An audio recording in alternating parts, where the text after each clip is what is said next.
Muy bien, hermanos, un placer encontrarnos nuevamente para continuar con nuestros estudios sobre los evangelios sinópticos contrastados con Juan y algunos temas que van apareciendo allí. Vamos a buscar la explicación. En este momento nos encontramos con las parábolas y vamos a ver tres propósitos en este estudio. Primero vamos a revisar las interpretaciones correctas de 7 parábolas y un evento futuro mal llamado parábola en Mateo 25, 31 al 46.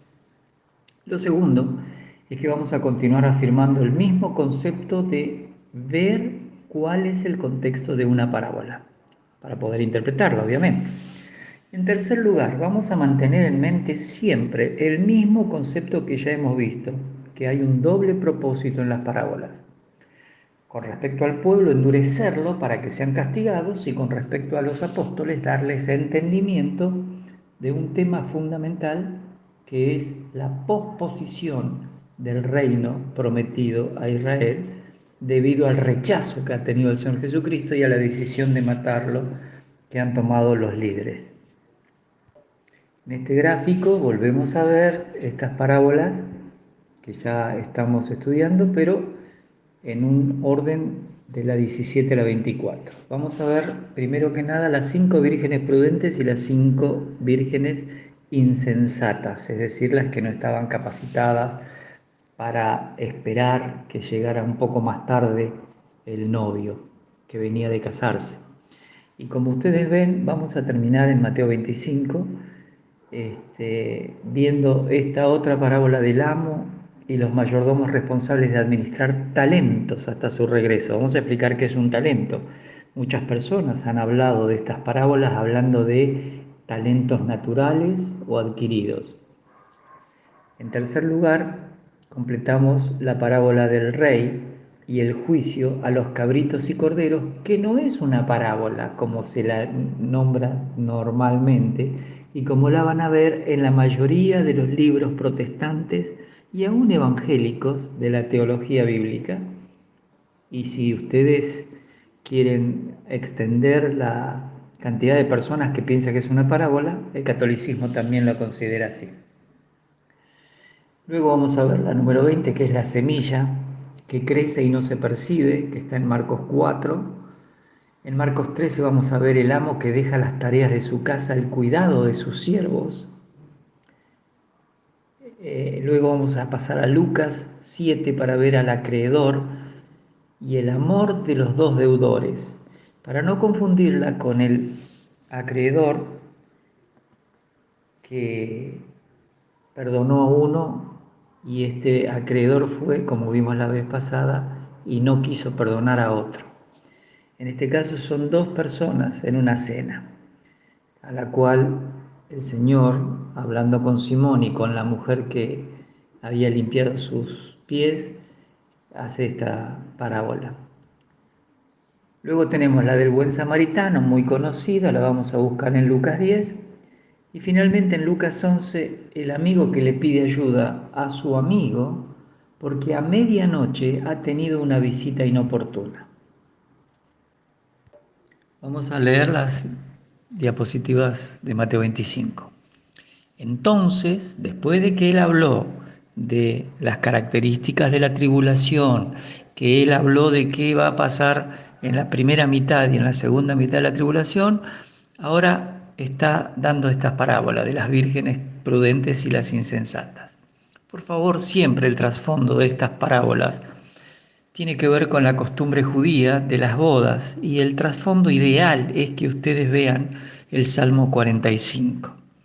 Porque allí se explica que vírgenes eran las que iban en pos de la novia al encuentro final en la casa del padre del novio, y esas vírgenes iban haciendo un seguimiento de la misma manera que el esposo tenía amigos que seguían su camino a buscar a la novia.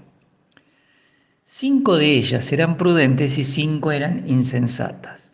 Las insensatas, tomando sus lámparas, no tomaron consigo aceite, mas las prudentes tomaron aceite en sus vasijas juntamente con sus lámparas. Y tardándose el esposo, cabecearon todas y se durmieron. A la medianoche se oyó un clamor: «Aquí viene el esposo, salid a recibirle». Entonces todas aquellas vírgenes se levantaron y arreglaron sus lámparas. Y las insensatas dijeron a las prudentes: «Dadnos de vuestro aceite, porque nuestras lámparas se apagan». Mas las prudentes respondieron diciendo: «Para que no nos falte a nosotras y a vosotras, id más bien a los que venden y comprad para vosotras mismas». Pero mientras ellas iban a comprar, vino el esposo, y las que estaban preparadas entraron con él a las bodas, y se cerró la puerta. Después vinieron también las otras vírgenes, diciendo: «Señor, Señor, ábrenos». Mas él respondiendo dijo: «De cierto os digo que no os conozco. Velad pues, porque no sabéis el día ni la hora en que el Hijo del Hombre ha de venir». Recuerdo haberles dicho, y lo repito, que esta frase, que no se sabe ni el día ni la hora, y esta frase, el Hijo del Hombre, tiene que ver con el Señor Jesucristo y su relación con Israel, con el reino milenial.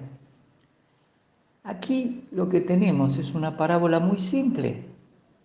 En primer lugar, está dirigida a judíos, para endurecer sus corazones. ¿Por qué? Porque en esta fiesta de bodas, lo normal era que estuvieran preparados esperando cuando venía el novio con su novia, que ya estaban desposados, pero que iban a vivir en la casa del padre del muchacho que se casaba. Y esto acá lo único que nos está presentando como mensaje es: miren, el Señor de Israel va a ir a buscar a su novia y va a venir. Y ustedes, como las vírgenes prudentes o las insensatas, van a estar o preparados o no preparados. Ese es el mensaje de esta parábola. No hay otro, no hay otro. Y si ustedes toman la parte de la siguiente parábola de los 3 siervos con su responsabilidad de administrar el dinero, se van a dar cuenta que tiene el mismo contenido, pero con una diferencia mayor. Las 5 vírgenes prudentes y las 5 insensatas representan a parte del pueblo de Israel dispuesto a esperar la venida del Mesías para establecer el reino milenial, y una parte que no estaba preparada. Vamos a ver esta siguiente parábola en la diapositiva número 9. Dice Mateo 25:14: «Porque el reino de los cielos es como un hombre que, yéndose lejos, llamó a sus siervos y les entregó sus bienes». Observen que el Señor está hablando del reino de los cielos. Y si bien a veces utiliza reino de Dios, Él sí puede decir que eso es intercambiable, porque la iglesia todavía es un misterio para el futuro, para después de su muerte, sepultura y resurrección, y los días hasta Pentecostés, que es donde va a empezar. 25:15. A uno dio 5 talentos, y a otro 2, y a otro 1, cada uno conforme a su capacidad, y luego se fue lejos. Observen arriba que yo coloqué que un talento en el Antiguo Testamento era igual a 34 kilos, pero en el Nuevo Testamento es igual a 21 kilos con 600 gramos de plata. Esto era mucho dinero. El que había recibido 5 talentos, multipliquen 21.600 por 5, fue y negoció con ellos y ganó otros 5, duplicó. Pero también el que había recibido 2, ganó también otros 2, duplicó. Fíjense ustedes en la diapositiva 10, dice: el que había recibido 1 fue y cavó en la tierra y escondió el dinero de su señor. Después de mucho tiempo vino el señor de aquellos siervos y arregló cuentas con ellos. Fíjense el término, mucho tiempo, una expresión interesante, porque al ser pospuesto el reino, iba a pasar mucho tiempo. Vino el señor de aquellos siervos y arregló cuentas con ellos. Y llegando el que había recibido 5 talentos, trajo otros 5. Diciendo: Señor, 5 talentos me entregaste, aquí tienes, he ganado otros 5 sobre ellos. Y su señor le dijo: bien, buen siervo y fiel, sobre poco has sido fiel. Imaginen las riquezas que debería tener este señor, pero sobre mucho te pondré. Entra en el gozo de tu Señor. Es decir, la alegría del Señor le permitía ahora a este que había ganado 5 talentos disfrutar de la alegría del Señor porque él había sido bueno y había hecho algo fielmente. En la diapositiva 11, Mateo 25, 22. Llegando también el que había recibido 2 talentos, dijo: Señor, 2 talentos me entregaste. Aquí tienes, he ganado otros 2 talentos sobre ellos. Su señor le dijo: bien, buen siervo y fiel. Fíjense, este señor les dio a ambos según sus capacidades. Sobre poco has sido fiel, sobre mucho te pondré. Entra en el gozo de tu Señor. Fíjense que es la misma expresión. ¿Por qué? Porque han estado atentos al mandamiento del Señor de negociar esos talentos. Es una riqueza que se les ha entregado. Esto está dirigido a estos líderes, a estos siervos del Señor que debían ser los fariseos, los saduceos, los escribas, toda esa gente que dirige a Israel. Pero llegando también el que había recibido 1 talento, dijo: Señor, te conocía que eres hombre duro, que ciegas donde no sembraste y recoges donde no esparciste. Por lo cual tuve miedo y fui y escondí tu talento en la tierra. He aquí tienes lo que es tuyo. Respondiendo su señor le dijo: siervo malo y negligente, sabías que ciego donde no sembré y que recojo donde no esparcí. Por tanto, debías haber dado mi dinero a los banqueros, y al venir yo hubiera recibido lo que es mío con los intereses. Quitadle pues el talento y dadlo al que tiene 10 talentos, porque al que tiene le será dado y tendrá más, y al que no tiene, aún lo que tiene le será quitado. Y al siervo inútil echarle en las tinieblas de afuera, allí será el lloro y el crujir de dientes. Observen que esto no es un castigo para la iglesia, no es ni siquiera una parábola para la iglesia. Siguiendo la misma metodología que hemos hecho hasta ahora, decimos, esto es para endurecer a Israel. ¿Quiénes estaban endureciendo aquí? Los siervos. Aquellos a quien Dios les había dado la responsabilidad de cuidar del pueblo con la ley mosaica. Y ellos no lo estaban haciendo. Y por eso al que tiene le será dado y tendrá más. Esto es porque esos siervos habían sido fieles. Al siervo inútil, tinieblas de afuera, lloro y crujir de dientes, como a las 10 vírgenes les dijo a las 5 insensatas luego: no los conozco. Esto es la relación que va a haber en la entrada al milenio entre las personas que esperaban la venida del reino, aunque tardase, que estuvieron siempre preparados para esperar. Y estos siervos van a tener una buena entrada, van a estar en el gozo de ese lugar por haber hecho responsablemente lo que el Señor les dijo: te doy 5 talentos, te doy 2 talentos, te doy 1. Si el que tenía un talento hubiera hecho lo que tenía que hacer, también hubiera entrado en el gozo de su Señor. Pero el castigo, fíjense, no tiene nada que ver con el creyente y las obras del creyente. Esto tiene que ver con los judíos. En esta diapositiva 14 van a ver que el título es La no parábola, porque esta no empieza como también les dijo o el reino de los cielos es semejante. Simplemente esta parábola va a hablar del juicio del Señor a las naciones vivas. Es conocida como la parábola de las ovejas y los cabritos, pero no tiene nada que ver con una parábola, porque este es un juicio que va a hacer el Señor a todas las naciones que queden vivas para poder entrar al milenio, y los va a dividir en 2 grupos. Vamos a mirar. Fíjense que a continuación del tema de la tribulación, 25:31 dice: cuando el Hijo del Hombre venga en su gloria y todos los santos ángeles con él. Recuerden que en Mateo 13 los ángeles separaban los peces buenos y malos de la red y también separaban la cizaña del trigo. Entonces se sentará en su trono de gloria y serán reunidas delante de él todas las naciones, y apartará los unos de los otros como aparta el pastor las ovejas de los cabritos.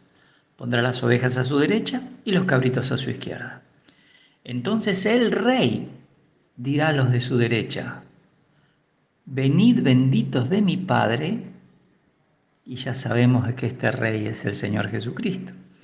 Heredad el reino preparado para vosotros desde la fundación del mundo. Que me diga un pactista, que me diga un protestante que no cree en el milenio, si esto hay que interpretarlo literal o alegorizar el texto. Porque si interpretamos literalmente, está hablando que hay un reino preparado, tal cual lo presenta el libro de Daniel en el capítulo 2, en el capítulo 7, etcétera, etcétera.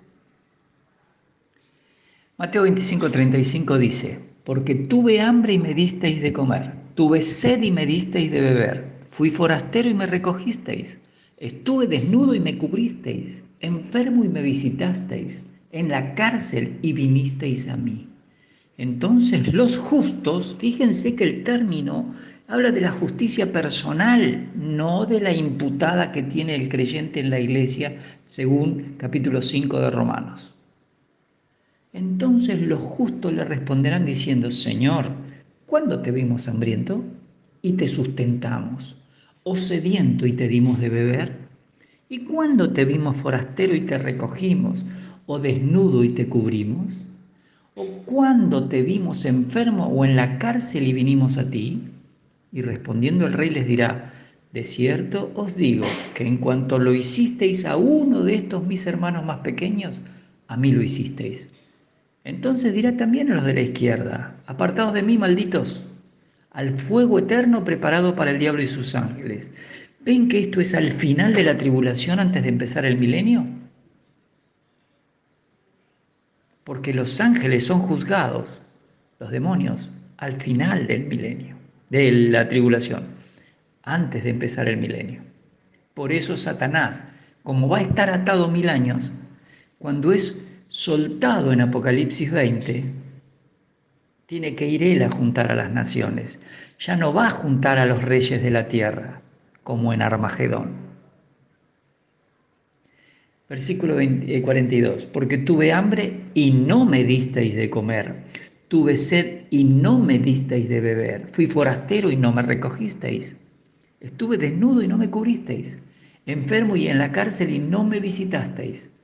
Entonces también ellos le responderán diciendo: Señor, ¿cuándo te vimos hambriento, sediento, forastero, desnudo, enfermo o en la cárcel y no te servimos? Entonces le responderá diciendo: de cierto os digo que en cuanto no lo hicisteis a uno de estos más pequeños, tampoco a mí lo hicisteis. E irán estos al castigo eterno, y los justos, que son los corderos, a la vida eterna. Esta vida eterna es el milenio y la eternidad futura.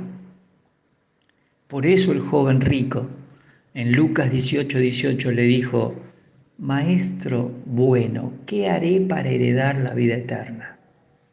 La vida eterna para el judío empieza en el milenio y sigue por la eternidad. La vida eterna para el creyente, según capítulo 16 y toda la predicación de Pablo, cuando el carcelero le preguntó: ¿qué debo hacer para ser salvo? La respuesta fue: cree en el Señor Jesucristo y serás salvo tú y tu casa. Es importante notar estas pequeñas pero abismales diferencias para poder interpretar bien. Ahora miramos la parábola de la semilla que crece y nadie lo percibe, nadie se da cuenta. Marcos 4:26 al 29. Decía además: así es el reino de Dios, como cuando un hombre echa semilla en la tierra y duerme y se levanta de noche y de día, y la semilla brota y crece sin que él sepa cómo. Porque de suyo lleva fruto la tierra, primero hierba, luego espiga, después grano lleno en la espiga. Y cuando el fruto está maduro, enseguida se mete la hoz, porque la siega ha llegado. Esta expresión, la siega ha llegado, o la hoz, no solo está en el Antiguo Testamento como indicación del juicio divino, sino también en el libro de Apocalipsis. Y si ustedes dedican tiempo, se van a dar cuenta que tiene que ver con Israel y las naciones. Esta parábola está diciendo el reino de Dios o el reino de los cielos, porque es intercambiable en ese sentido aquí, es algo que nadie se da cuenta cómo crece. Va pasando el tiempo, pero crece. Nosotros hoy no predicamos el Evangelio del reino de los cielos. Eso se va a predicar durante los 7 años de la tribulación. Nosotros predicamos el Evangelio de la gracia con respecto a la iglesia, no con respecto a Israel. Esto es importante, mantener siempre la misma temática o la misma medida o la misma vara o el mismo metro para interpretar todas las parábolas. Siguiendo el Evangelio de Marcos, vamos a mirar la parábola del amo que deja indicaciones a cada uno de los siervos de su casa. Marcos 13:33 dice: mirad, velad y orad, porque no sabéis cuándo será el tiempo. Una palabra de este texto. La frase mirar o velar y orar también están relacionadas con la iglesia, pero no tienen el mismo sentido, porque mientras el judío espera la llegada del Señor, del Mesías, a la tierra para gobernar, la iglesia espera el llamado desde las nubes para estar para siempre con el Señor y ser liberados de la hora de prueba que va a probar al mundo entero, la tribulación. 13:34. Es como el hombre que yéndose lejos dejó su casa y dio autoridad a sus siervos y a cada uno su obra, y al portero mandó que velase. Velad, pues, porque no sabéis cuándo vendrá el Señor de la casa, si al anochecer, o a la medianoche, o al canto del gallo, o a la mañana, para que cuando venga de repente no os halle durmiendo. Y lo que a vosotros digo, a todos lo digo, velad. ¿Quiénes son los oyentes? Siempre es el pueblo judío, siempre son los líderes y siempre son los apóstoles. A unos para endurecerlos, para decirles: miren que viene un juicio de repente, ustedes no lo saben, pero algunos van a estar adentro del reino milenial y otros van a estar afuera. Así de simples son estas indicaciones. No tiene que ver con la iglesia, no hay que tratar de forzar esto para que se parezca a que tiene que ver con la iglesia. Eso es falso. La próxima semana voy a tomar unos minutos para explicar las escuelas de interpretación que alegorizan y la literal, para que sepan de dónde sale, por qué aparecen y por qué tenemos estos problemas hoy para interpretar la Escritura, algo tan fácil que el Señor Jesucristo explicó a sus apóstoles y luego las usaba para endurecer al pueblo judío. Ahora vamos a ver en Lucas 7 una parábola interesante, porque un fariseo que también se llamaba Simón, que parece que eran nombres comunes, lo invita a su casa a comer, y una mujer de la ciudad, dice el texto en el contexto anterior, que era pecadora, al saber que Jesús estaba a la mesa en casa de ese fariseo, entonces trajo un frasco de alabastro con perfume. No es la misma que era la hermana de Lázaro. Por favor, son eventos diferentes. Recuerden eso. Dice que ella fue por atrás y tomó sus pies. Recuerden que la gente comía reclinada sobre una mesa central y los pies hacia afuera. Hablamos de mesa como una especie de lugar donde se colocaba toda la comida. Y los platos se participaba en forma reclinada hacia la mesa. Entonces ella fue detrás y regando con lágrimas sus pies, después los enjuagaba con sus cabellos y después los ungía con perfume, ¿no? Entonces el fariseo que ve esto dice: si este fuera profeta, conocería quién es y qué clase de mujer es la que le toca, que es pecadora. Y ahora Jesús va a decirle en 7:40. Jesús le dijo: Simón, una cosa tengo que decirte. Y él le dijo: di, maestro. Un acreedor tenía 2 deudores. El uno le debía 500 denarios, es decir, más de un año, prácticamente un año y medio. Y el otro 50, es decir, un mes y medio más o menos. Y no teniendo ellos con qué pagar, perdonó a ambos. Di pues, ¿cuál de ellos le amará más? Respondiendo Simón dijo: pienso que aquel a quien perdonó más. Y él, el Señor, le dijo: rectamente has juzgado. Y vuelto a la mujer dijo a Simón, ¿ves esta mujer? Entré en tu casa y no me diste agua para mis pies, mas ésta ha regado mis pies con lágrimas y los ha enjugado con sus cabellos. No me diste beso, mas ésta desde que entré no ha cesado de besar mis pies. No ungiste mi cabeza con aceite, mas ésta ha ungido con perfume mis pies. Por lo cual te digo que sus muchos pecados le son perdonados porque amó mucho. Mas aquel a quien se le perdona poco, poco ama. Y a ella le dijo, tus pecados te son perdonados.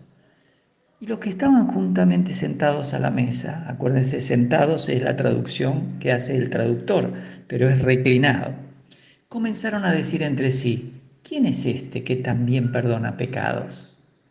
Pero él dijo a la mujer, tu fe te ha salvado, ve en paz. Este pasaje, esta parábola, está indicando un aspecto que los líderes religiosos, como era este fariseo, no tenían en cuenta, que el corazón de Dios es generoso para todo su pueblo de Israel, pero es más estricto con los líderes porque ellos tenían una tarea que no estaban cumpliendo, que era tratar de seguir enseñando la ley. Ellos se habían transformado en personas que sentían que la ley eran ellos, que lo que ellos interpretaban y como ellos vivían era perfecto. Y Dios, si alguien tenía que agradecerles, eran los fariseos, porque ellos no estaban con los publicanos y pecadores, sino que estaban apartados. De hecho, dice la historia, y cuenta Flavio Josefo, que algunos de ellos solían, y Edersheim, en las costumbres de los judíos, como que ellos se paraban en una esquina, hacían tocar una trompeta y empezaban a tirar monedas. Y por ahí alguien se paraba a orar y decía, gracias porque no soy como estos publicanos y pecadores. Y tenemos una historia de ese tipo. Es muy bueno que nos demos cuenta que lo que el Señor está diciendo es, ¿sabes qué pasa, Simón? Ustedes los fariseos creen que no tienen nada que se les debe perdonar. Por eso aman poco. Pero estas personas, publicanos y pecadores, entienden que soy el Mesías y vienen a que les perdone. Y yo los perdono. Esto tiene que ver con la misma intención anterior, endurecer a los líderes y explicarle a los apóstoles verdades acerca del reino pospuesto. ¿Se entiende? Vamos ahora a la más conocida, el buen samaritano. Pero él, Lucas 10:29, queriendo justificarse a sí mismo, dijo, ¿quién es mi prójimo? Yo tengo que recordarles siempre el tema del contexto. Y cuando uno está mirando este tema del capítulo 10 de Lucas, uno se tiene que acordar siempre que el contexto es que después que un doctor de la ley o un escriba le pregunta al Señor cuál era la cosa más importante para heredar la vida eterna, el Señor le contesta, ¿qué está escrito en la ley? ¿Cómo lees? Y entonces él responde que amarás al Señor tu Dios con todo tu corazón y con toda tu alma y con todas tus fuerzas y con toda tu mente y a tu prójimo como a ti mismo. Y el Señor le contesta, bien has respondido, haz esto y vivirás. Ustedes se dan cuenta que el mensaje del Mesías era el reino de los cielos se ha acercado, cumplan la ley mosaica y van a poder estar en el milenio. Entonces, dice que queriendo justificarse, este intérprete de la ley dijo, ¿quién es mi prójimo? Ahora el Señor les va a decir a esta persona y a los oyentes que son siempre de los líderes de Israel, le dice, un hombre descendía de Jerusalén a Jericó y cayó en manos de ladrones, los cuales le despojaron e hiriéndole se fueron dejándole medio muerto. Aconteció que descendió un sacerdote por aquel camino y viéndole pasó de largo. Asimismo un levita llegando cerca de aquel lugar y viéndole pasó de largo. Estos son los líderes religiosos. Pero un samaritano que iba de camino cerca de él y viéndole, vino cerca de él y viéndole fue movido a misericordia. Y acercándose vendó sus heridas, echándoles aceite y vino, poniéndole en su cabalgadura, lo llevó al mesón y cuidó de él. Otro día al partir sacó 2 denarios, el sueldo de 2 días, y los dio al mesonero y le dijo, cuídamele, y todo lo que gaste de más yo te lo pagaré cuando regrese. ¿Quién pues de estos tres que pasaron junto al que fue robado, te parece que fue el prójimo del que cayó en manos de los ladrones? Él dijo, el que usó de misericordia con él. Entonces Jesús le dijo, ve y haz tú lo mismo. ¿Se dan cuenta ustedes cómo las parábolas están quebrantando el corazón de estos líderes que no están queriendo hacer lo que Dios quiere? Y en vez de quebrantarse, se endurecen más. Por eso, a medida que la palabra de Dios iba haciendo este trabajo de endurecerlos, los corazones de ellos seguían cada vez más endurecidos, pero también con una maldad. Hay que matarlo, tal cual fue la parábola de los labradores y la viña arrendada que mataron al hijo del que había hecho la viña. Así que esta parábola está escrita no para la iglesia, para que la iglesia ame al prójimo, porque eso es incorrecto. De estos pasajes se le hace creer a la gente en el catolicismo, en el protestantismo, que hacer cosas buenas para la gente que está alrededor de uno va a ser recompensado por el Señor. En esta época de la iglesia, nuestra tarea principal es presentar el Evangelio de la Gracia. Y lo secundario es compartir. Pero Gálatas 6 dice, haced bien a todos, pero mayormente a la familia de la fe. Entonces hay un contraste con la parábola del buen samaritano, hermanos. Ustedes se dan cuenta que nos han enseñado a hacer buenas obras con la idea de asegurarnos alguna recompensa. Y en realidad el Señor ya tiene un camino de buenas obras que preparó de antemano para nosotros. Pero esas buenas obras tienen que ver con coronas. Y esas coronas no son, como le preguntó el escriba, ¿qué haré para heredar la vida eterna? Porque ese es el contexto de la parábola del buen samaritano. La pregunta del escriba es, ¿qué haré para heredar la vida eterna? Y el Señor le vuelve a responder como al joven rico. ¿Qué está escrito en la ley?